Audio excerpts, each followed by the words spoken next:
You don't really ask for help.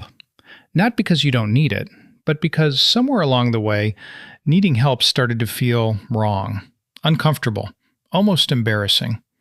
You handle things. You figure it out. You keep moving. And most of the time, that looks like strength. People respect you for it. They call you reliable, mature, stable. But late at night, when everything is quiet, sometimes you wonder why connection still feels just slightly out of reach. Why you can be surrounded by people and still feel like you're carrying everything alone. That feeling has a reason, and it started much earlier than you think. There's a quiet pattern that shapes certain people more than others. It happens when a child, or a younger version of you, had to figure out emotions alone. Maybe the adults around you were dealing with their own pain. Maybe showing feelings didn't feel safe.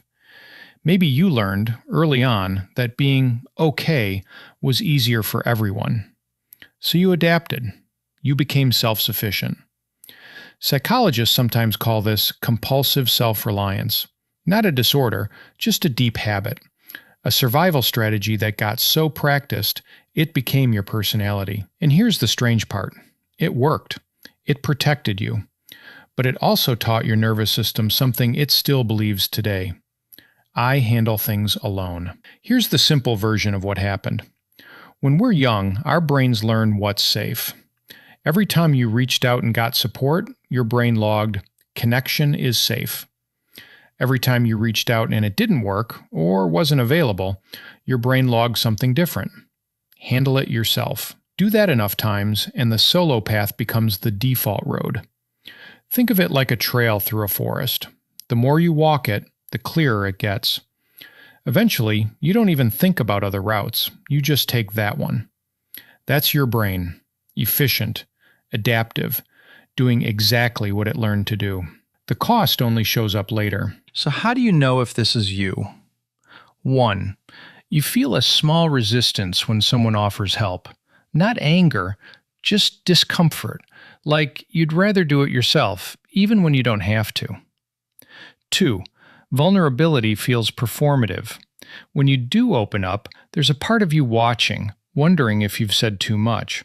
So you stay surface level, even with people you trust. 3. You struggle to identify what you actually need. Someone asks, "What do you need right now?" And you genuinely don't know. You never had to ask yourself that. 4. You give more than you receive, effortlessly, almost automatically. Helping others feels natural. Being helped feels uncomfortable. 5. You process emotions alone, after the fact, not in the moment, not with someone beside you. Later, quietly, by yourself. 6. You're deeply afraid of being a burden. So you minimize. You say, "I'm fine," faster than you even check if that's true. 7. Real closeness, when it comes, feels a little overwhelming. Not bad, just intense. Like you're not quite sure how to stay in it. Be honest with yourself. How many of those felt familiar? Here's where the perspective shifts. None of this means you're damaged. It means you were smart. A child who couldn't rely on emotional support didn't fail. They adapted. They built something remarkable, an internal system, resilience, self-awareness, the ability to function under pressure. Those aren't small things. They are real strengths. But the pattern that protected a younger version of you is now running on autopilot, even in situations where you're actually safe, even with people who genuinely want to be there. Your nervous system hasn't gotten the update yet. It's still protecting you from a threat that no longer exists. Think about it for a second. You didn't choose to become emotionally independent this early. It wasn't a decision. It was a response. A quiet, intelligent response to an environment that required it.